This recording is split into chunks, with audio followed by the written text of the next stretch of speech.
मुख्यमंत्री युवा कार्य प्रशिक्षण योजनेअंतर्गत रुजू झालेले प्रशिक्षणार्थी यांचा कार्यकाळ फेब्रुवारी महिन्यात संपत असून प्रशिक्षणाच्या कालावधीत वाढ करण्यात यावी।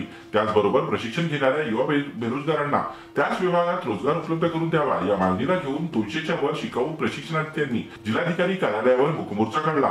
यातील महावितरण येथील शिकवत प्रशिक्षणार्थी यांनी मागील 4 महिन्यांपासून मानधनच मिळाले नसल्याने त्यांनी सुद्धा या मूकमोर्चामध्ये सहभाग घेतला होता।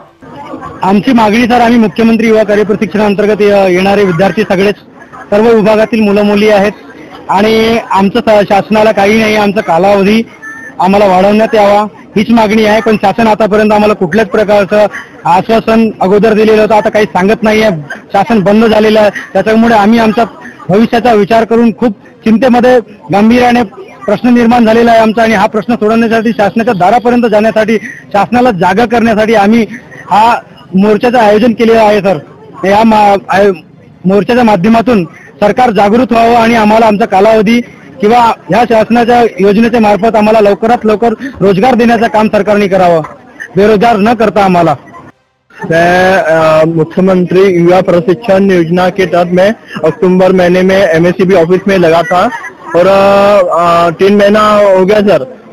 हमारा एक भी पेमेंट नहीं हुआ सर, एक भी नहीं हुआ। चौथा महीना चल रहा है सर हमारा, एक भी पेमेंट नहीं हुआ सर। अब परिवार चलने को दिक्कत हो रही है सर।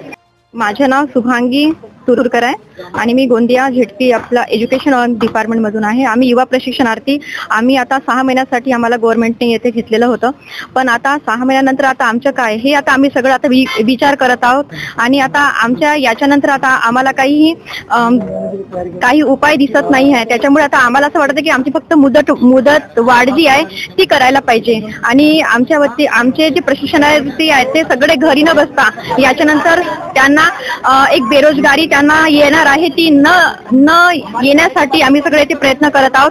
आणि आमची दुसरी एक माग आहे की आम्हाला मुदतवाढ करा, ही आमची पहिली माग आहे आणि दुसरी आमची अशी आहे की आम्हाला पुन्हा आम्ही ज्या ठिकाणी आहोत त्याच ठिकाणी आम्हाला पुन्हा घ्यायला पाहिजे, तर गव्हर्नमेंटचा जो आहे त्यांचा जो फायदा आहे तो आम्हाला पण मिळेल आणि गव्हर्नमेंट हा सगळ्यांना आमच्या युवा प्रशिक्षणार्थींना त्यांना फायदा द्यायला पाहिजे। त्यामुळे येत्या काळात लवकरच आमच्या मागण्यांकडे शासनाने लक्ष दिले नाही तर यापेक्षा तीव्र आंदोलन करू असा इशारा आंदोलक प्रशिक्षणार्थ्यांनी दिला आहे।